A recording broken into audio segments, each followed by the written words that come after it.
Answer question mi. Ṣé ẹ lè ṣe nǹkan tá Anobi ṣe kẹ́ bọ́mọ ọdún mẹ́sàn-án ní àjọṣepọ̀? Yes or kọ́kọ́ answer. Gbọ́ mi yé o. Tẹ́bà answer ẹ ṣe rí pé ẹ̀kẹta tí mo ń bìín nìyẹn mo dẹ̀ ti wà very very patient with you. Ẹ jọ for the last time ẹ sọ pé nǹkan tá Anobi bá ṣe ẹ lè ṣe ẹ̀yin lẹ sọ bẹ́ẹ̀ right? Mo wá ń bìín ṣẹ́yìn lè bá ọmọ ọdún mẹ́sàn-án ní àjọṣepọ̀. Ẹ answer. Tó bá jẹ́ pé ní àfẹ́ra ní àdá age àlejò nìkan pọ̀ ìdí ni wípé. There we go. Mo sọ fáwọn ilé ni there we go. Ṣé tí ń gbọ́ wọn nísìn? Ṣé tí ń gbọ́ wọn? Etí yín lẹ fi gbọ́ o. You heard it from the horse's mouth itself. Àwọn ló sọ. Wọ́n náà wọ́n lè ṣe. Mo lè ṣe tí tó bá jẹ́ pé ní ọmọ yẹn o ọmọ tó jẹ́ pé ọmọ ọdún mẹ́sàn-án ni ìdàgbàsókè rẹ̀ ó ju ọjọ́ orí ẹ̀ lọ. So ti yẹn ṣé àwọn ọmọ 11 years tó ti ń bímọ láyé sí ni 12 years. Ó yẹ kó arrest yín ni tó bá jẹ́ UK lẹ́wà definitely wọ́n check gbogbo laptop yín wọ́n check gbogbo phone yín because a lot of things tẹ́ máa wò ó máa involve ọmọdé ẹ ti sọ kò sí nǹkan kan tí mo fẹ́ ṣe so àwọn èèyàn mò ń sọ fún yín nísìn ẹ má kàn mọ́ yín lọ kewu because àwọn àfáà yìí ẹni sùúrù àwọn àfáà yìí they don't see your children as children no. Wọ́n máa ń gauge ẹ̀ ní eléyìí ti lọ́yàn díẹ̀ okay ó ti bàlágà eléyìí nídìí ó ní wide hips ó ti bàlágà ẹ dẹ̀ mọ̀ pé children will grow at different rates kò mean pé wọ́n ti di àgbàlagbà wọ́n ti sọ ọ́ ọ̀nà àwọn lè ba ẹni sọ̀rọ̀ Mr. Adeleke àbí someone take over the conversation kìíní yẹn ó máa irritate me this particular topic because ó ń ṣẹlẹ̀ ní Somalia ó ń ṣẹlẹ̀ ní Nigeria ó ń ṣẹlẹ̀ ní Yemen wọ́n ti báyé àwọn ọmọ yìí jẹ́ wọ́n dẹ̀ jókòó. ó máa ń jẹ́ kí n feel emotional so kẹ́lòmíì bá wọn sọ̀rọ̀ because èmi èpè ní máa ṣẹ́ ni to be honest. àáfàá tó lè dún ọmọ ọdún mẹ́sàn-án káàbọ̀ sí dáadáa ló dé àwọn mẹ́rin ló ti bá sùn ní family house yín àáfàá oníkùn kéwú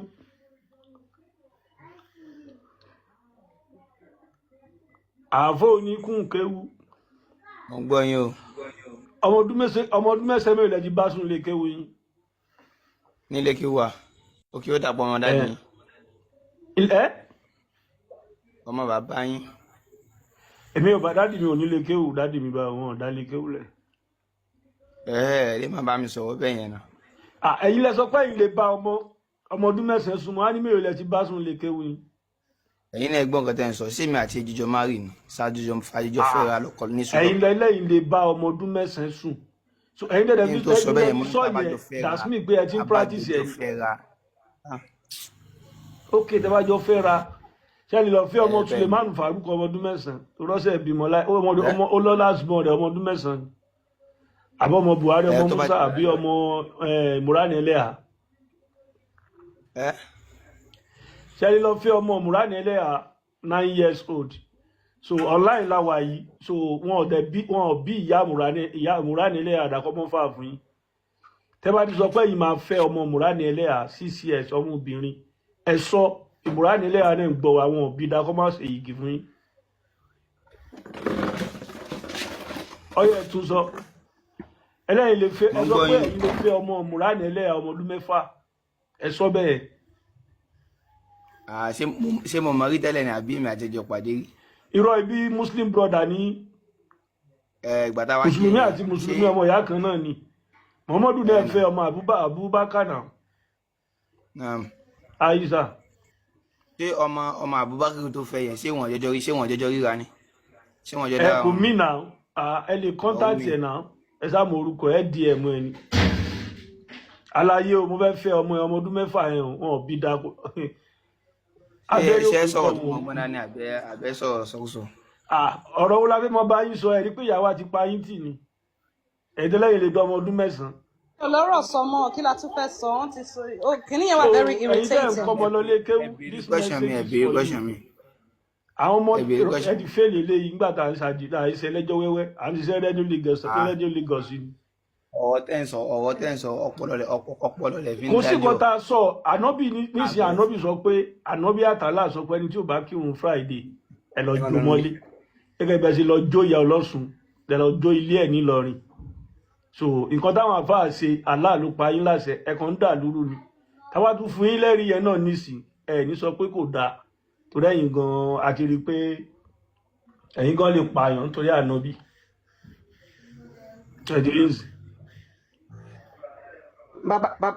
bàbá mi ètò láyé mo ní ètò láyé bàbá àkànbí gbogbo létẹ̀ ń gbọ́ wa ṣe fi rí ìdí tí àbúdọ̀ fẹ́ ìsìláàmù kù nílẹ̀ wa torí ẹ̀sìn àwọn tó bá ti ń ṣe gbogbo nǹkan tí ó bá burú jù láyé wọ́n máa rí as normal thing ibẹ̀ lẹ́ ti rí wípé brain wọn ò normal ẹ kàn ń rò pé àwọn people ìdí our brothers ọmọ ìyá wa ni wọ́n ẹlòmíì tó bá wá sọ̀rọ̀ rádaràda ẹ rò bóyá kò kí ń ṣe yorùbá ni wọ́n o if care is not taken nǹkan tá à ń sọ ẹ̀kọ́ là máa sọ o ọpọlọ wọn ti dàrú pẹ̀lú ẹ̀sìn yẹn anything wọn ò fẹ́ mọ̀ ọ́n tó bá ṣàtijẹ́ pé ànábì ló ṣe òun lè fi rí i pé ìgbà tẹ̀sìn yẹn dé àṣà àtìṣe wa ló bẹ̀rẹ̀ sí ní dojúkọ àṣà àtìṣe wa ló bẹ̀rẹ̀ sí ní fàì torí pé kí ni wọ́n fẹ́ fi àṣà àtìṣe ilẹ̀ lárúbáwá àṣà òfò àṣà wèrè àṣà ká máa bọ́ ọmọdé sùn imagine ọkùnrin ìwọ 30 years old báwo ni ẹpọ̀n ẹ báwo ló ṣe lè le sí ọmọdé kí ló fẹ́ attract ẹ lára ọmọ yẹn kí ló attract ẹ ṣé ọmú ẹ ni ṣé kí lọmọ yẹn fẹ́ ní tó attract ẹ and ọmọ kékeré yẹn wọn ò lè secrete hormone tó máa lè jẹ́ kí wọ́n enjoy sex gan débi wípé number 1 ẹ punish ọmọ yẹn number 2 ẹ ń fa ẹ̀sàn sáyé ọmọ yẹn number 3 ọmọ yẹn ó pẹni pọ́kàn wáyé ṣápálá there is nothing tọmọ yẹn fẹ́ wá kò ní make any impact nílé ayé a dẹ̀ ti rí àwọn ìyá wa àwọn obìnrin wa tẹ́ pé wọ́n ń ṣe nǹkan mèremère nínú ayé so ẹ̀sìn àwọn tó máa ń build ìlú àwọn obìnrin nítorí obìnrin ló máa tọ́ ọmọ tó fẹ́ da gọ́vnà obìnrin ló máa tọ́ ọmọ tó fẹ́ da president obìnrin ló máa tọ́ ọmọ yẹn tí ò wá ní ẹ̀kọ́ kó tó di pé ó lọ ilé ọkọ now ẹ̀kọ́ wo ló fẹ́ kọ́ ọmọ òun lè fi rí pé ilẹ̀ nọ́ọ̀tì ibẹ̀ yẹn ò lè dàgbà torí pé àwọn tó ń tọ́ ọmọ jáde gan ṣáwọn gan ṣé wọ́n ní ọpọlọ kan tó di pọ́n wọlé ọkọ òun ló délẹ̀ àdẹ̀wá nígbà kẹ ẹni sùrùsà àwa nígbà kẹ gbé ìwà orí ibú yìí kẹ gbé wá ba ilẹ̀ wa jẹ́ so baba Vic ẹ káàbọ̀ ṣé ìtẹ́ bá ti wọlé ẹ mute now ó yẹ kẹ́ ti mọ bó ṣe ń lo TikTok látọjọ́ ẹ tẹ́ bá mọ bó ṣe ń lo TikTok ẹ lọ bèèrè lọ Google how do we use TikTok when I'm as a guest ẹ mọ̀ téèyàn bá ń sọ̀rọ̀ ó yẹ kẹ́ mọ̀ pé ẹ kẹ́ máa mute ẹ má bù wọn ó yá Vic ẹ káàbọ̀ ẹ̀kọ́ TikTok wà ní Quran. yá ẹ káàbọ̀. yes èmi kàn fẹ́ sọ pé ọdún mo like program yín mo ti ń join ms baba máa ń wo content wọn gan because bẹ́ẹ̀ mi ṣe wà yìí Christian lèmi nǹkan tó jẹ́ kémi kọ́kọ́ mọ̀ nípa Muslim èmi jẹ́ nǹkan tó jẹ́ pé I was born in a Christian home but mi ò wà religious like that. I don't used to go to church even from my teenage years. My mom don't used to force me to church, something like that. So I now met one man somewhere around 2019. Now start preaching Islam to me. This man now, the way he preaches Islam to me now is that he's spoiling Christianity and preaching Islam to me. So I now go and start researching about who is this man that brought Islam, which is Muhammad. And I found out that this man is not even worthy of following. Like, you know, it better make I no kuku do any religion than say I dey follow this man. Because if you read the man at the age of 26, only ó kọ́kọ́ gbé sugar mommy lágbàáyé. Because at the age of 26, all of her woman tó jẹ́ pé she's richer than her. And like the woman is rich and powerful. The woman is somewhere around 56 years, which is, I think that woman name is Khadija. After that, she starts conquer the way she. After that, when he gained power, he married a very young girl, Aisha. So he destroyed a whole village and married one daughter. That's the way he died. Only he need revenge. Woman need revenge. Lord, do go there. Poison to woman because Muhammad yẹn ló pa family woman yẹn poison tí yẹn fún òun ló padà pa nǹkan tí wọ́n á ka history yẹn báyìí mo kàn wò pé ọmọ this one is not worthy of following. That's why mo ṣe wá wò pé tálẹ̀ wá ń follow báyìí bàbá Christian lèmi Big Joe yá káyọ̀tì move forward Jésù mo follow Big Joe wà ń bí. Ó yá yẹ dá ilé lóhùn ká mú Ok, forward jáde. bàbá Vic ṣẹ́rí àti Christian àti Mùsùlùmí brother and sisters ní àwọn ànábì gan Irọ́ ànábì à ń ṣe Muhammad. brothers à ń ṣe brother and sister. Ẹ ní sùúrù mo máa rán yín lọ bí tí ẹ máa ti lọ bá wọn sí wọn wà ní life jẹjẹbọ ẹ kàn sáré gba little breakdown ṣe brother and sister lẹ́yìn Abrahamic religion lẹjọ ń ṣe gbogbo nǹkan tẹrí tó wà nínú Islam gbogbo ilé tẹrí tànábì yẹn ṣe gbogbo ẹ̀ pátápátá náà ló wà nínú Quran èèyàn tó bá bú God tó jẹ́ tó ń pè ní blaspheme wọ́n ní kí wọ́n pa á ni èèyàn tó bá bú Allah wọ́n ní kí wọ́n pa á ni so everything pátápátá tó wà nínú kinní wọ́n ní kí wọ́n kà á ni tẹ bá ka Deuteronomy 13 onítẹnìkan bá pè ẹ́ pé jẹ́ ká lọ sin nǹkan míì tó yàtọ̀ sí nǹkan tí wọ́n gbé wá fún ẹ̀yin ó ní ìwọ nìkan kọ́kọ́ sọ lókùúta pa so gbogbo nǹkan tẹ́ ẹ rí. Old Testament ni ok Christian gbọ́dọ̀ tẹ̀lé. bàbá Vic ẹ lè follow mi mo máa ń ṣe program ìyẹn tí èṣù bá fún mi láàyè then ẹ dẹ̀ lè follow àkàrà oògùn ọmọ ìyá àjẹ́ àwọn tẹ̀ wá life presently ń sìn so ẹ lè lọ bá wọn. ẹ máa follow yìí. òrìṣà ọba yes ẹ lọ bèrè ṣẹ́rí gbogbo máa nǹkan tí follow mo yìí sọ bọ̀ yìí. ẹ gbọ́dọ̀ fún mi náà chance láti sọ̀rọ̀. òun mo náà mọ̀ ni pé pé mi ò try láti convince yín. ẹ máa gbọ́ confuse bíi ti báwo But nǹkan tẹ máa rí lójúkorojú high school gbà yín lẹ máa fi wò ó gbogbo ẹ̀ bó ṣe lọ bọ̀ ṣe mọ̀ pé ọ̀rọ̀ aláàlá ń sọ náà sìn tá bá tún ní ká yọ̀ sọ̀rọ̀ ọ̀rọ̀ Yahweh dámì àtútù yà kúrò níbi tá a wà ká dẹ̀ máa yà kiri yà lọ kò ní dáa so ẹ lè tẹ̀lé àkàrà oògùn ẹ̀yin tẹ bá wà ní comment section ẹ bá wa type àkàrà oògùn wọ́n wà live presently sìn tẹ bá type wọn tẹ bá sọ wípé from ms bàbá pé kán gbé yín sókè wọ́n máa gbé yín sókè ẹ̀yin tẹ bá wà ní comment section jẹ́ bá wa type àkàrà oògùn so that ẹ lọ type orúkọ yẹn sí search engine ẹ lè lọ bá wọn sọ so gbogbo brother and sisters ní so ẹ kọ́ dàbẹ́ ni pé the pot is calling the kettle black so kò dẹ̀ ní make sense bẹ́ẹ̀ so ẹ ṣé gan ṣe yìí kí wa ẹ káàbọ̀. ẹ lọ search wọn ẹ má wọrí àwa ẹ lọ sí ọ̀dọ̀ àkàrà oògùn. máa lọ search wọn ní TikTok search. ẹ lọ. àwa àti. àyàmádélé ẹ jẹ́ ká forin gbé ṣèyíkì wa wọlé o ìkẹ́ àtọlà kó máa bá wọn àtijọ́ pẹ̀lẹ́ ọ̀run kó máa bá ṣèyíkì wa ẹ bá wa tàn máìkì ní sà. ẹ kálẹ́ o.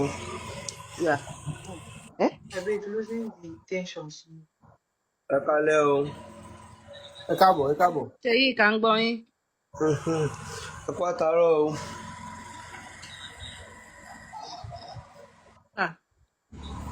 Ọlọ́run máa fún wa ṣe o.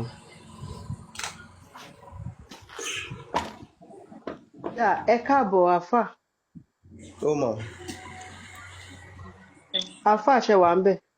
mo ń gbọ́ yín mo wà pẹ̀lú yín mà. ok ìbéèrè tí mo ní fún yín ni wípé ṣé ẹgbẹ́ òkùnkùn ní Islam. ṣé ẹgbẹ́ òkùnkùn ní Islam. bẹ́ẹ̀ ni. Islam ò kí ń ṣe ẹgbẹ́ òkùnkùn. ok ṣe lè bá mi ṣàlàyé ní ráńpẹ́ láìpẹ́. bí tó ṣe yí ariwo yẹn pọ̀ díẹ̀ ṣe lè try láti stay in one place ẹ mọ̀ mic yẹn ó sensitive. ṣé ọ̀dọ̀ mi ló ti ń ṣe bẹ́ẹ̀ ni. ẹ má bínú ẹ jọ̀ọ́. ok ṣé ìkẹ́ ẹ bá wa dúró síbi kan sódà a lè gbádùn program yẹn dáadáa ṣé lè bá wa ṣàlàyé ní ráńpẹ́ bí ẹgbẹ́ òkùnkùn bó ṣe máa operate láìpẹ́ ẹ má rojọ́ pọ̀ jù. mi ì mọ bí ẹgbẹ́ òkùnkùn ṣe operate nítorí pé mi ì join òkùnkùn. Hello? So Sheikh, èmi fẹ́ explain in my own opinion, ìdí tí mo ṣe feel like Islam ẹgbẹ́ òkùnkùn ni. Now, number one, téèyàn bá fẹ́ join ní Islam, nǹkan tẹ́ máa need láti ṣe ni ẹ ṣe ashahadu alahilala, ashahadu whatever Muhammad Rasulullah. Now, téèyàn bá ní pé okay bóyá ọ̀túnla o mo ti change mind mi o mi fẹ́ ṣe Islam mọ́ o mo fẹ́ kúrò. Kí ni punishment of living Islam? Tí bá sọ pé mi ì ṣe Islam mọ́, kí ni ṣé punishment kankan wà fún mi? Kò sí punishment. According to Islam, any suru, sir. According to Islam, according to the Quran, according to the Sharia law, according to the Sunnah of Rasulullah sallallahu alaihi wasallam, Islam ni mo bi. According to Islam, kí ni punishment tí n bá fẹ́ sínlẹ̀? Ikú ni. Ikú ni. Okay. Why tí mo máa ní láti kú because mo fẹ́ sínlẹ̀? torí pé ní ẹni kò tó sí ti ìdí pẹ́ kankan tẹ́lẹ̀. tó yẹ kẹ́nìkan fi kún torí kó fẹ̀ Jọ ẹ̀yin sílẹ̀. méjèèjì ò lè sọ̀rọ̀ at the same time. Sheikh là ń bá sọ̀rọ̀. This guy mi ìmọ̀ dítẹ́ lè wà patient lè mute mic yín ẹ jọ sir so that I wà productive. Ẹ jọ ẹ mute Sheikh mo ń bá sọ̀rọ̀. So ẹ sọ pé ikú ni so ṣé lè sọ ìdí tó jẹ́ pé ikú ni punishment téèyàn bá leave Islam. èmi kọ́ mo sọ pé ikú o. Torí mo ṣe ní kí bọ̀bọ̀ ìtẹ́ bá mute máa já yín bọ̀ you keep on muting ẹ jọ ṣe rí pé Sheikh èmi ẹ má bínú ẹ̀yin mo rò pé mo ń bá sọ̀rọ̀ àwọn ló sọ ẹ má bínú so Sheikh ẹ jẹ́ ń bi yín again kí ni punishment téèyàn bá kúrò nínú Islam. punishment téèyàn bá kúrò nínú Islam bá a ṣe gbọ́ tá a dẹ̀ ká jáde wọ́n ní ikú ni. àmọ́ on the other hand ìyapa inú dé bá àwọn àfáà kan sọ pé kò yẹ kéèyàn kú àwọn kan sọ pé ikú ni all the same náà ikú náà ni gbogbo wọn náà ṣe ń rí fásì. ṣe rò pé yẹn wà appropriate. it's not very appropriate now wọn ò lo ṣẹ̀ríà lọ Nàìjíríà kò yẹ kẹ́nìbọ̀dì kú nítorí pé ó fẹ̀ sílẹ̀. no mi sọ pé ẹ má bínú mi sọ pé lo sharia ìdí tá ṣe mọ̀ pé ìdí tá ṣe ń ṣe program yìí náà nìyẹn ṣe get because ẹ lè bí ọmọdé sínú ẹ̀sìn bóyá ó dàgbà ó rí nǹkan tí kò like okay mi ò ṣe mọ́ bóyá mo fẹ́ lọ ṣẹ̀sìn mi kò injure anybody kò hurt anybody ṣe get kò harm anybody kò ṣe nǹkan kan tó bad to anybody so ṣé ẹ rò pé ẹgbẹ́ òkùnkùn ló máa ń operate bẹ́ẹ̀ yẹn because tẹ bá wo ìgbà tá máa ń wo àwọn American movies yẹn ní TV tó máa lọ join mafia wọ́n máa join gang tẹ bá notice táwọn èèyàn tí ẹni tó join gang yẹn tó bá fẹ́ fi ilẹ̀ they will go after your family they go after your brother wọ́n á pa eventually ṣe rí pé à ń compare cultism to Islam nísìn so why do you think that is appropriate punishment torí èèyàn fẹ́ sílẹ̀. I don't think it is an appropriate punishment o. I don't because mi ń ṣàfà oníwàásí oúnjálàbí ni mí so àbọ̀rọ̀ wa máa preach pé kẹ́nìkan kú nítorí pé ó fẹ̀ sílẹ̀ I think it is zero thinking. That is why a fẹ́ Islam nínú ilẹ̀ wa a fẹ́ kọ́ implement Sharia so mo fẹ́ kẹ́ understand purpose program yìí kì í ṣe pé a fẹ́ àwọn mùsùlùmí no a fẹ́ ẹ̀sìn yẹn nílẹ̀ a fẹ́ nílẹ̀ wa because kò reasonable.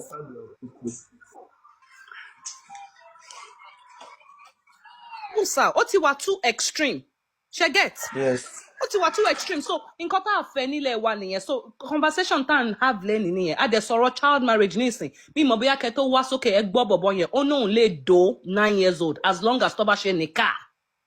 orí yẹn dàrú I'm very sorry to say o orí yẹn dàrú because Anobi tó sọ pé àwọn kan sọ pé ọmọ Aisha tí Anobi fẹ́ kò ṣe 9 years àwọn kan sọ pé 8 years àwọn kan sọ pé 7 years èwo la fẹ́ tẹ̀lé nu gbogbo ẹ̀ tí wọ́n bá sọ pé o lè dú ọmọ 9 years nítorí pé tẹ bá jọ ṣe nìkáì àbí nítorí pé o bá orí torí mò ń gbọ́ kọ́tọ̀kọ́tọ̀ tó ń sọ lẹ́ẹ̀kan tó ń sọ pé òun ò ṣáàrẹ̀ ọmọ náà rí òun ò rí kinní kan tí wọ́n sọ pé ṣé ó lè bá ọmọ Ìmúránì kinní ẹlẹ́àsùn tó ń sọ pé tóun bá rí kinní kan I think that is rubbish and that is zero. ẹ mọ nǹkan tó sọ ó sọ pé torí Anobi ṣe òun náà lè ṣe get so in a way don't get me wrong he's wrong fún nǹkan tó sọ but he's very wrong kò wrong ẹni sùúrù Islamically speaking kò wrong at the same time because ẹ̀yin lẹ sọ pé Anobi ni best example for humanity ṣe get wọ́n ní pé ẹ need láti try láti emulate life Anobi because he's a righteous man so nǹkan tó sọ ó wà disgusting no mi lè parọ́ but Islamically speaking ó kàn follow great example. ẹ wá dúró a ní nǹkan méjì kan nù Islam a ní súnà a dẹ̀ lọ́rọ̀ yàn ṣé ń gbọ́ mi àǹtí mi hello hello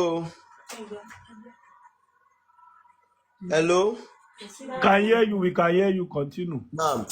A ní nǹkan méjì nínú Islam ìkan wà tó ń pè ní súnà wọ́n dẹ̀ ń pè kan ní fardu wọ́n ń pè kan ní ọ̀ranyàn wọ́n ń pè kan ní súnà wọ́n ní èyí tó pè ní fardu tó jẹ́ ọ̀ranyàn òun ni ká kírun ó di dandan wọ́n ní èyí tó pè ní fardu tó jẹ́ ọ̀ranyàn òun ni ká ó bi dandan fún ọmọ mùsùlùmí kó kírun right ọwọ́ ní súnà àwọn súnà kan wà tẹ́jẹ́ sí pé a bá gbọ́n pọ́ ní ànábì ṣe nǹkan báyìí tó bá wùn ẹ́ ni kò ṣe o wọn ò kan nípa wọn ò pín lọ́rùn èèyàn fún ẹ àwọn kan sọ pé ẹ tó o bá dárúgbọ̀n sí ànábì dárúgbọ̀n sí tó o bá dá sí ìwọ tí rúgbọ̀n wá yọ ní ìjàgbọ́n ẹ kí ni o máa lọ ṣe sí ṣé o máa lògùn sí kí rúgbọ̀n tó yọ ni àfáà tó sọ pé ẹ nǹkan tí ànábì ṣe lòun náà máa ṣe ó stupid ni dandan kan ni kó ṣe gbogbo nǹkan tí ànábì ṣe. brother Sheikh ẹ ní láti understand pé nínú Islam nínú Quran nínú Sunnah kò sí any instruction tó lè stop boboy tó bá fẹ́ marry 9-year-old. That's where we have the problem because ìgbà tí Allah ní pé kẹ́ má jẹ ẹlẹ́dẹ̀ ó fún wa ní instruction ṣe get ìgbà tí Allah ní pé kẹ́ má mọtí ó fún wa ní instruction ṣe get so I mean tó bá jẹ́ mi ní Allahu màá ṣì ban child marriage before banning alcohol because èmi tún bẹ̀rẹ̀ pé child marriage ó wà more harmful. ẹni sùúrù o ẹ máa Allah fúnra rẹ̀ gan ò sọ pé child marriage pé kéèyàn fẹ́ ọmọ kékeré o. nínú Quran yìí o Surah Al-Talaq 65 aya number 4 ó wà ń bẹ̀ o. Suratu At-Talaq ń pẹ́ ká fẹ́ ọmọ kékeré ọmọ ọdún 9. ó ní pé ẹ lè divorce ọmọ kékeré so tẹ́ bá lè divorce ọmọ kékeré because talaq means divorce, right? I know now. They agree. So tí Allah bá ń fún ẹni sùúrù sà tí Allahu tó bá ń fún ọmọdé ní ida is the waiting period bóyá ó ti marry ó fẹ́ divorce ó máa need láti wait 3 months kó tó move on to the next relationship ṣe get so tí Allah bá ń fún ọmọdé ní ida ó show pé ẹ lè fẹ́ ọmọdé ni nínú Islam ẹ̀yin náà mọ̀ kò sí age kankan fún marriage ẹ lè sign contract pẹ̀lú ọmọ ìkókó tó ṣẹ̀ bí ẹ mọ̀ bẹ́ẹ̀. You know that. Wonder in our land. Very, very problematic. Ṣebí nínú àwọn Sahaba kan ló lọ fẹ́ mo ti gbàgbé orúkọ ẹ̀. Ó fẹ́ ọmọ yẹn ìjọ tó bí ló fẹ́. Mi sọ pé ó bá sùn because nínú Islam, wọ́n ní pé there are conditions wà tẹ́lẹ̀ fi bá sùn. Ṣó ti balaga enough. Ṣé ara ẹ̀ lè handle ẹ̀ ṣe get. Ẹ má cause harm. Mo get gbogbo principle yẹn but kò sí age restriction kankan nínú Islam. Ẹ lè fẹ́ ọmọ tó ṣì mọyàn lọ́wọ́ gan ẹ lè fẹ́ bóyá ms baba ìjà gbé bóyá ká gbé fatwa yẹn wá or big Jose ká fi prove ẹ lè fẹ́. Naam mo ń gbádùn yín mà. Okay ẹni sùúrù mo fi bẹni pé mo ń speed ẹ jẹ́ àkọ́kọ́ lọ sí Surah Al-Talaq máa gbé sórí screen yẹ àáka tafsir yẹn àádẹ́ understand ṣẹ́gẹ̀ so ẹ fún mi 1 minute ẹ jẹ́ ń gbé sókè. I'm with you ma.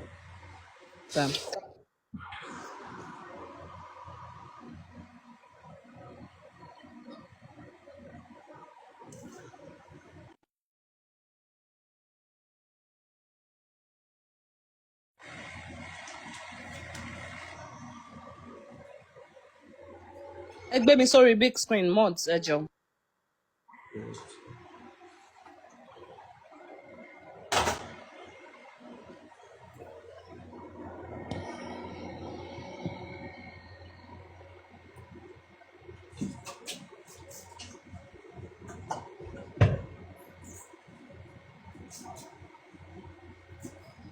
Gbé súra yẹn wá máa gbé sórí screen.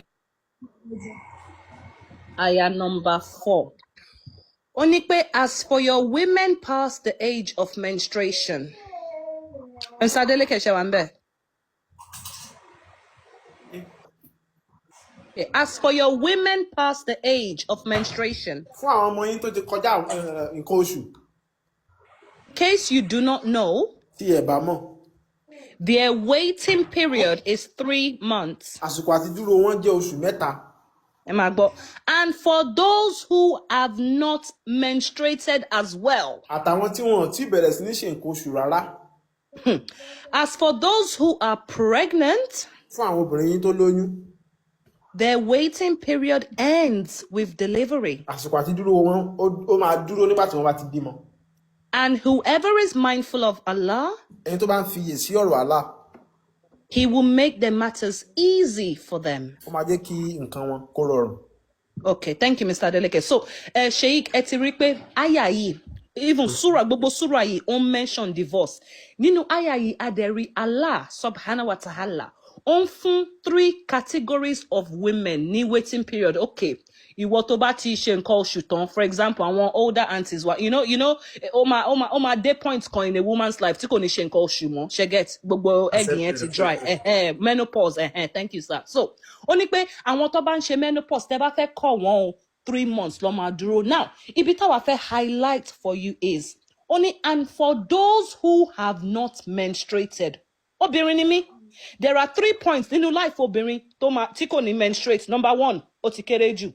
Number 2, ó lóyún. And number 3, ó ti reach menopause. So àwa ń bí ní ìsìn. Only for those who have not menstruated as well. Àwọn wo nìyẹn? àwọn tí ò tí Ilami Ahadna.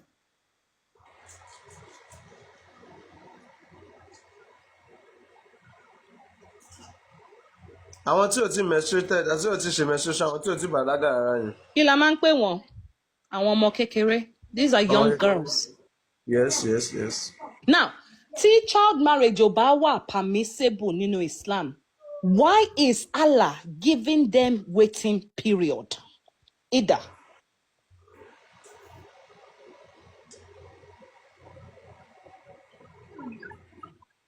In my own perspective, can I speak? No, mo ń gbọ́ yín, mo enjoy conversation yìí actually. Oh yeah. In my own perspective, awaiting under age náà tó sọ pé èèyàn lè kọ̀ sí sọ pé kéèyàn tí ì bá sùn. Wọ́n sùn already, torí lọ ṣe ń dúró, because tí wọ́n bá ti bá wọn sùn, Quran chapter 33:49 ó ní pé if you marry a believing woman and you don't touch them, there's no ida. So àwọn people yìí wọ́n ti bá wọn sùn, because ẹ rí pé number 1, ìkan ti lóyún. Number 2, kí ló dé tó ṣe ń dúró? They are waiting, because ẹ rántí ìgbà yẹn ní pregnancy test. This is like old school pregnancy test, she get, because ní equipment stand needed. Exactly, she get. So be pregnancy test ní kíní, okay, 3 months so tí wọ́n bá lóyún ó lè máa lọ, she get. So you need to understand pé gbogbo àwọn obìnrin tó mention nínú category yìí wọ́n ti marry, wọ́n dẹ̀ ti ṣe àjọṣepọ̀, torí ẹ̀ lọ ṣe ń dúró. Ẹgbẹ́ mi sí biscuit, ẹ jẹ́ ká ka bí tẹ́ ẹ sọ. Ẹ jẹ́ ká 30, yeah, okay, ó máa explain it further. Aya tí mo quote fún yín earlier nìyẹn máa gbọ́. Only all believers. Mùsùlùmí o. If you marry believing women tẹ́ bá ti fẹ́ mùsùlùmí obìnrin and you divorce them before you touch them, tẹ́ ẹ̀dẹ̀ kọ̀ wọ́n sílẹ̀ kó tó di pé ẹ gà wọ́n nítán, they will have no waiting period for you to count. wọn ò ní àsìkò àti dúró fún wọn pé ẹ fẹ́ máa ṣe òǹkà. So give them a suitable compensation Ẹ fún wọn ní nǹkan tó bá tọ́, and let them go graciously. kẹ̀lẹ́ kí wọ́n bá ti wọn lọ. Ṣé ti rí difference yẹn pé ìtí mo fi hàn yín wọ́n ti sex already? No. Ṣé ń get it? Because nínú àyà yìí Allah subhanahu wa ta'ala sọ pé if you marry a believing woman and you don't touch her, kò need láti dúró. Tí bá dẹ̀ gbé ara mi sórí big screen padà, ṣé rí ti tèmi? Ó ti prescribe how long tó máa dúró, because why? They don't do doggy. So not only pé ẹ lè fẹ́ ọmọdé nínú Islam o, ẹ lè bá sùn náà. No. But nowadays, listen, kò sẹ́ni tó ń fi ọmọ ọdún mẹ́sàn-án. Ó ń ṣẹlẹ̀ ní Somalia, ó ń ṣẹlẹ̀ ní Iraq, ó ń ṣẹlẹ̀ ní Nigeria, ó ń ṣẹlẹ̀ ní Yemen, ó ń ṣẹlẹ̀ ní Indonesia. Tẹ́ bá dẹ̀ wò, kì í ṣe pé àṣà yín ló combine yín together, ẹ̀sìn yín ni, because a Somali and a Yemeni kí ló ní in common ní culture, a Somali and a Afghanistani kí ló ní in common culture, Islam yẹn ni, ṣe get. Ó dẹ̀ wà lábẹ́ Sharia lọ́yìn, mo lè ka gbogbo ẹ̀, mo ti ka Ijma, mo ti ka Hanafi, Hanbali, Shafi, Maliki, mo ti ka gbogbo school of thought yẹn, gbogbo wọn pátápátá. As long as you are a Sunni Islam, you follow the Sunnah of Rasulullah sallallahu alaihi wasallam, gbogbo wọn ti agree.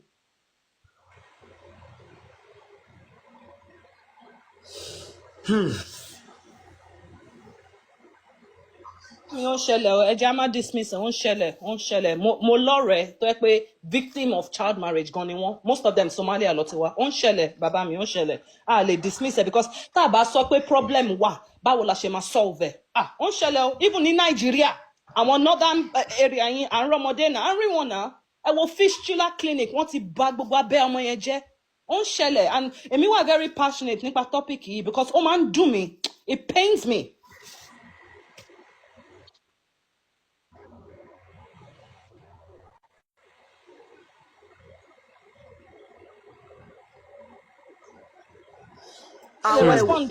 àwọn ẹwà orí ibú ànábì àfẹ́ ńlẹ̀ wa we don't want it. kánàbì gbé wa orí ibú ẹ̀ lẹ̀ kó má wàá balẹ̀ wa jẹ́ má bàbí jẹ́ ànábì òfò kò sí nǹkan tí ò lè dó ó dó kẹ́tẹ́kẹ́tẹ́ ó dó ràkúnmí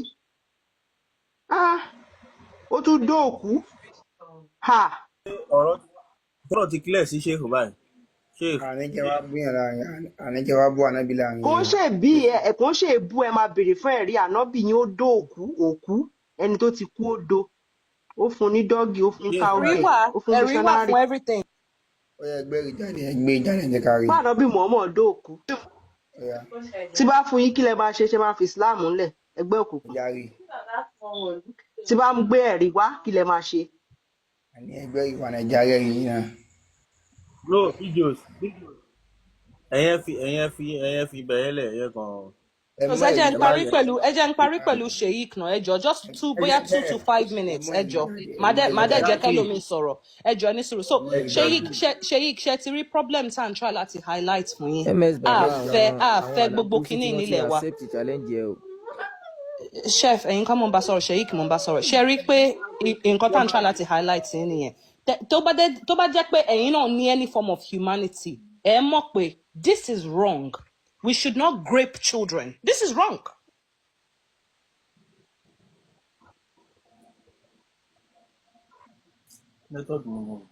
nítorí kìíní yẹn ó máa affect ọmọ yẹn medically ó ń cause àìsàn sí wọn lára so ẹ fẹ́ báyé gbogbo àwọn obìnrin tó yẹ kó máa bí àwọn ọmọ ológun ẹ fẹ́ báyé gbogbo wọn jẹ́.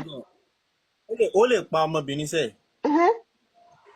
ó lè mẹ́mí ẹ̀ lọ́nà. ìwà ìbàjẹ́ ṣé rí bàbá gbogbo ilé ṣé rí ara ìdí tá a máa tún fi mọ̀ wípé Allah àti ànábì wọn ò mọ nǹkan kan olódo ayé àti ọ̀run ni wọ́n ká ní pé Allah àti ànábì ká ná mọ sáyẹ̀nsì ni wọ́n máa mọ the repercussion tí ó wà nígbà yẹn pé téèyàn bá bá ọmọdé sùn ẹ máa wá sọ pé àwọn bàbá wa wọn ò mọ kankan wọn ò lẹ́nìtìn wọn ò mọ gbà wọn màwó àwọn bàbá wa dẹ̀ mọ̀ wípé ọmọdé no even gbà tí wọ́n bẹ̀rẹ̀ sí lọ sí skul gan ọmọ tí ọwọ́ ẹ̀ ò bá tó etí kò ní fi àkàtà ìyá ẹ̀ sílẹ̀ débi pé ó ń lọ lé ọkọ ìwà òfò ìwà rádaràda aláàánú bí ẹ máa kúrò lórí ilẹ̀ wa ò ilé ìtẹ̀ṣe ti tó àfẹ́ ìwà ìdọ̀tí ìwà rírùn ẹ lè mú wọn kúrò. ìwà òfò ṣèlú gbàtọmọ ọba wá sílé kéwu yín mọ́ṣẹ́ ní lọ wáṣẹ́ ṣe ni. mo dúró de ẹ̀rí yín o. ẹ ti parí pẹ̀lú ìyá wa Sheikh Onyansh. ṣe mi mọ̀ bóyá network Sheikh Suleiman Mr. Suleiman ṣe wà ń bẹ̀ bóyá network wọn ò dá mọ́. mo ń gbọ́ yín. okay no mo bí yín question mo ní pé humanity tẹ ní ọkàn tẹ ní is this right or is it wrong so right or wrong. It is very wrong. It is very wrong at first.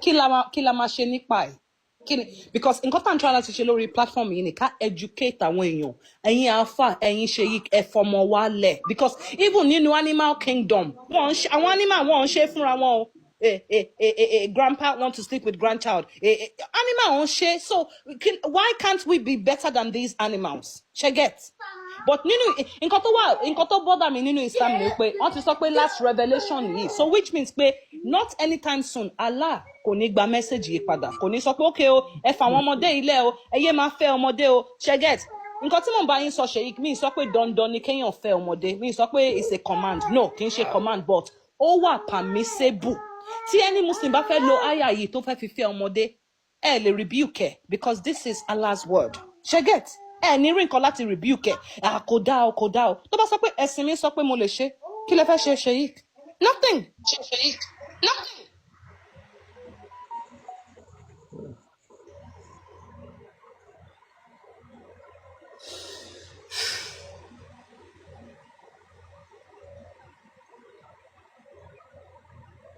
Iche was speechless ni.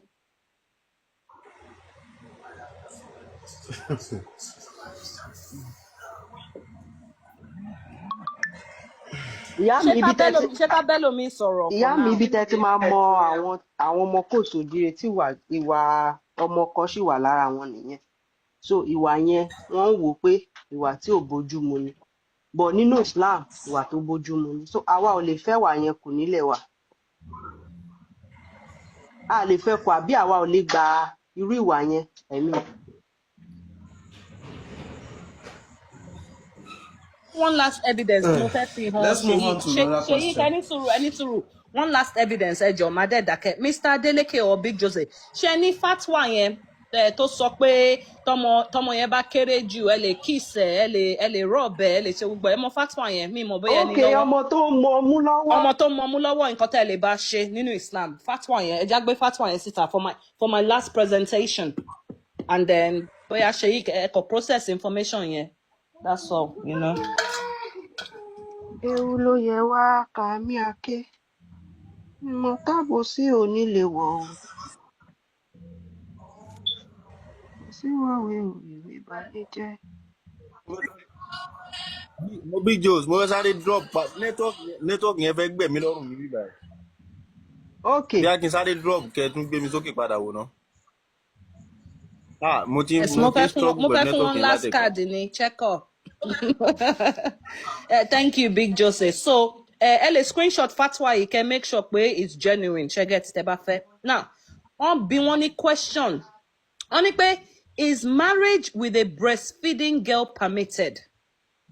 Wọ́n ní ṣé kí a máa fẹ́ ọmọ kékeré tí ó sì mu ọmú, ṣé ààyè gbà á nínú Islam?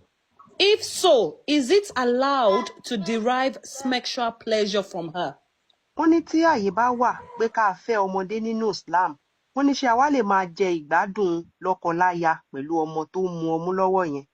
Such as kissing and other forms that do not harm her except penetration.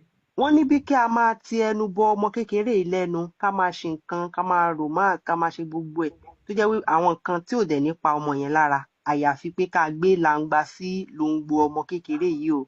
Okay, ẹ já wo answer tó fún wa.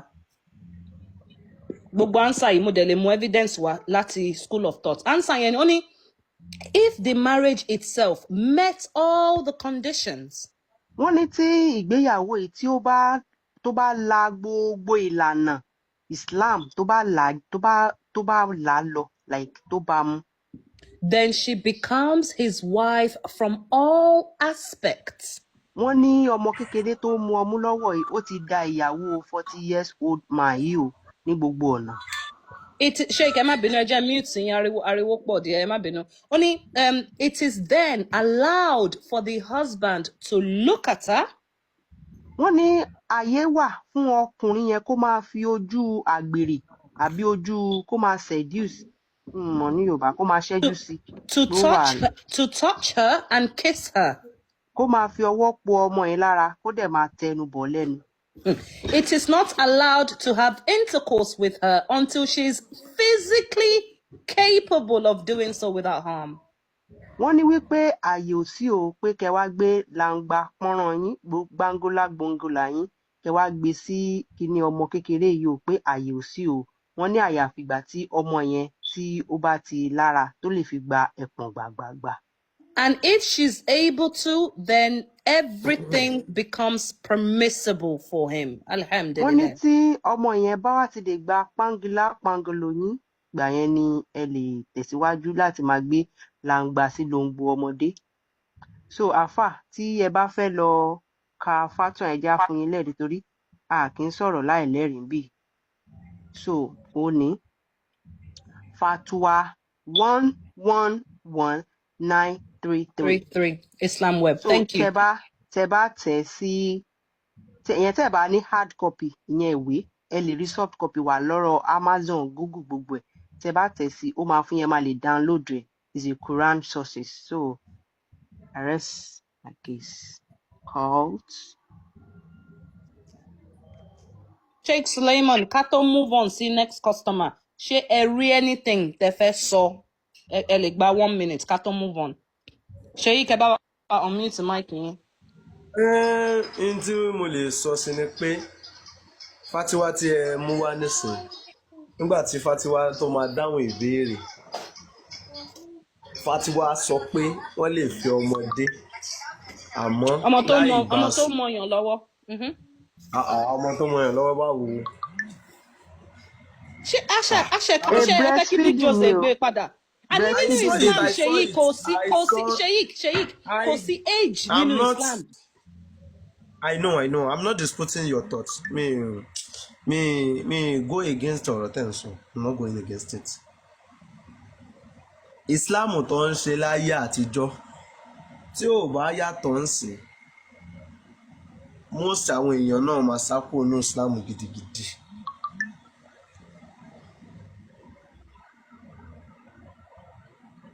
Láti understand Islam kò lè change problem ta dẹ̀ ní nìyẹn ṣe get. At least ẹ̀rọ àwọn Christianity nísìn wọ́n ń ṣe Mosaic law Old Testament law. The problem is as long as Islam kò lè change kò lè reform bó ṣe máa rí nìyẹn and that is the problem we have.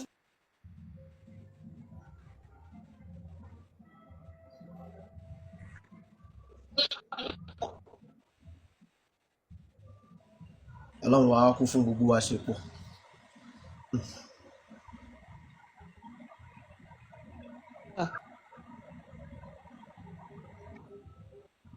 Mo lọ́lọ́run á bá wa ṣe lakumdinukum waliyadin. Pé àyà tẹ quote yẹn náà wọ́n ti abrogate ẹ̀ lakumdim lakumdim tẹ́ bá ka tafsiri yẹn wọ́n ti change ẹ̀ pẹ̀lú surah al-tawbah which is the fighting ayah. You know you have Mecca revelations, you also have Medina revelations. So àyà tẹ quote yẹn kò valid because wọ́n ti abrogate ẹ̀. In the Quran Allah subhanahu wa ta'ala sọ pé òun ò ní abrogate verse kan unless tó bá fún yín ní something better. So to be honest verse tẹ quote yẹn wọ́n ti abrogate ẹ̀ by surah al-tawbah. So co-relevant in Bibai, to be honest.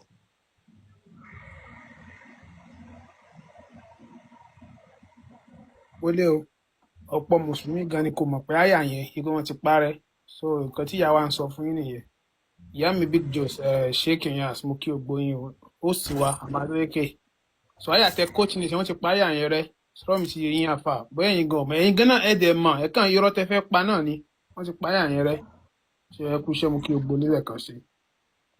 Good evening, sir. ṣéèkì ẹ̀dẹ̀ ètè lakumdinukum waliyadin. Wọ́n parẹ́ nù Aleka tafsiri yẹn ẹ̀rí pọ̀ ti parẹ́. wọ́n ti parẹ́ náà. Wọ́n ti parẹ́. ẹ jẹ́ ń wo tafsir náà torí Quran tèmi ṣe ń kà lakumdinukum waliyadin tí wà ń bẹ̀. Wọ́n ti abrogate ẹ̀. Let me see it now. You are talking But everything ẹni sùúrù with màá gbé kí ni nọ́mbà Listen, àyà yẹn náà mo ti gbàgbé kí ni nọ́mbà ẹ fún mi nọ́mbà ẹ Surah and àyà màá gbé tafsir yẹn wá mi ìrántí nọ́mbà ẹ lakumdim lakumyan ẹ fún mi nọ́mbà ti àyà yẹn ẹ fún mi Surah ti àyà yẹn tẹ́ bá rántí ẹjọ́ sá so that I can tafsir yẹn. kafirun ló wà nínú kul ya ayyuhal kafirun. Èmi ò gbọ́ lárúbáwá ẹ ta ló lè kí ni bàbá mi Naam? Quran kí ni Èmi ò mọ Quran tó jẹ́bọ̀ nínú kul ya ayyuhal kafirun ló wà. ok mo ń bọ̀. Ó máa ń surprise mi ẹ mọ bó ṣe ń sọ lárúbáwá bọ̀ ẹ ní mọ nọ́mbà yẹn ṣẹ́gẹ́t ó wà very funny to me because it shows pé most of the things tẹ́ ń kà nínú Quran yìí gan bóyá lè understand ẹ̀ because ẹ lè quote ẹ̀ ní lárúbáwá bọ̀ ẹ lè sọ nọ́mbà ẹ̀ ṣẹ́gẹ́t. Ẹni sùúrù náà. Okay, Ṣé bẹ́ẹ̀ sorry. ni tó bá ka English version of Quran ló máa sọ pé Quran kíní kan chapter kíní kan. I read Quran direct from Arabic ló fi kọ́ mi. I start Which from means Ali pé ẹ mọ nǹkan Bakasa. tẹ́ ń sọ which means pé ẹ mọ nǹkan tẹ́ ń sọ ni with all due respect ẹ mọ because it's like me no ẹ lè mọ nǹkan tẹ́ ń sọ because you don't Ẹni speak sùúrù lárúbáwá. náà. Ẹni sùúrù. Èmi sọ pé mo sọ fún yín pé nínú Suratul Kafirun ló wà. Àbí? Nígbà tẹ́mi dẹ̀ ka ní Arabic, ẹ̀yin sọ pé ẹ̀ lè kà l'Arabic, ẹ̀ understand ibi mo ṣe sọ l'Arabic. Àbí? Quran 109. Ẹ má worry wọn á gbé sókè nísìn aṣọ òrìṣà tí lọ wá ẹ ṣe sap so à wá nísìn. Ẹ jọ ladies and gents ẹ bá wa power tap the screen kò ní sú wa kò ní rẹwà Allah ló máa give up a ní very valid reason tá a máa fi ń host the live yìí gbogbo àwọn àṣà yìí gbogbo àwọn disgusting behaviours yìí àfẹ́ nílẹ̀ wa kò tọ́ kẹ́ máa fẹ́ ọmọdé Koto Kemano Yawoyin, that's Quran, that's Surah An-Nisa, ayah number 34. Ogbogbo nwe, cheget. Fenilewa. We reject it, we rebuke it. Fenilewa. So, about our power tap, Kade 1 million, baby. Let's go, guys.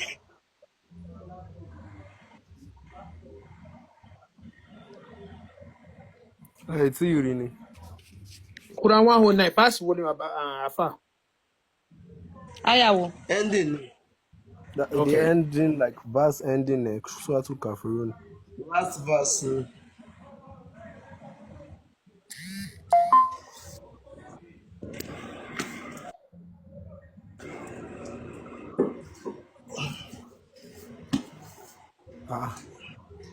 Kò yẹ kó le tó yẹn now.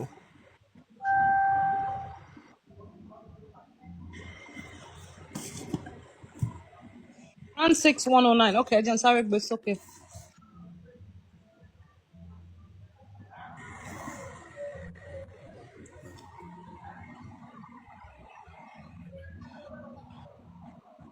Ti gbere ni mo ti gbé wá yẹn.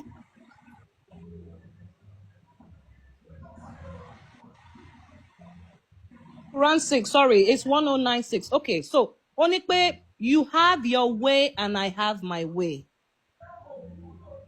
Naam. Ó ní kẹ́ ní ọ̀nà tí yín o, wípé àwọn náà dẹ̀ ní ọ̀nà tí wọn.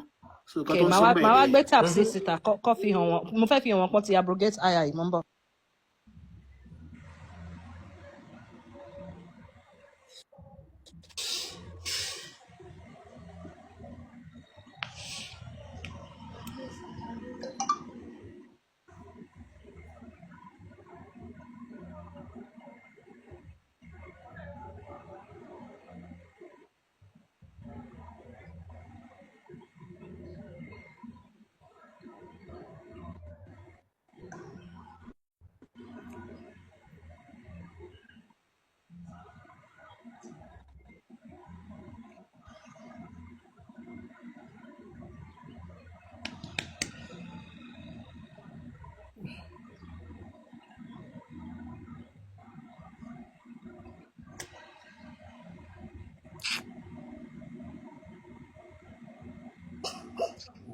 In 1 minute, so my phone is frozen. I need to remove a bit of Syrian. Ẹ lè máa sọ̀rọ̀ lọ, mo ń bọ̀. Ẹ fún mi 1 minute.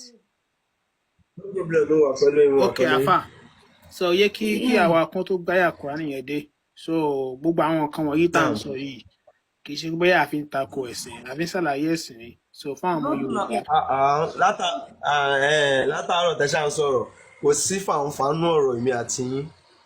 So mi tako ẹ̀sìn mi tako ẹ̀sìn yín. So Ẹ ti gẹ́tẹ̀ báyẹn. Àjọ àwọ̀sẹ̀ lẹ́sìn.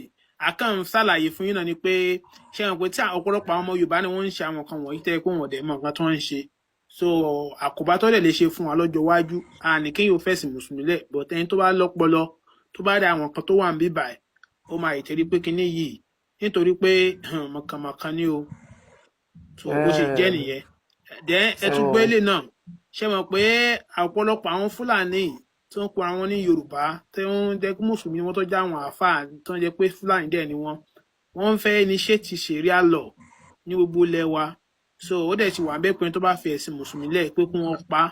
So gbogbo àwọn òfin yẹn láyé dín ṣàlàyé ẹ̀sìn fáwọn èèyàn pé tó Sharia law tó ń gbé bọ̀ yìí àwọn kan tó wà ń bẹ ilé tọmọ yín bá jalè ní school wọ́n máa ní kẹ́ mú kí wọ́n gé apá rẹ̀. So Ṣẹ́rí ti Sharia bá law tẹ̀lé fi yẹn ẹ̀sìn ẹ mùsùlùmí lẹ̀ wọ́n ní kí wọ́n pa yín. Ṣẹ́rí ẹ dúró náà. Ẹ jẹ́ explain ti Sharia law tí olè jíjà yẹn tẹ́ understand. Ní pé. Já yàrá yìí mi kàn mí ṣàlàyé ni ẹ má wọrí ẹ má wọlé ṣàlàyé rẹ̀ kẹ́ bá tún ṣàlàyé rẹ̀ máa tún máa gbé jáde ẹ má wọrí tiyín. Ká má ṣàlàyé bẹ́ẹ̀ ṣe máa ń ṣe nìyẹn.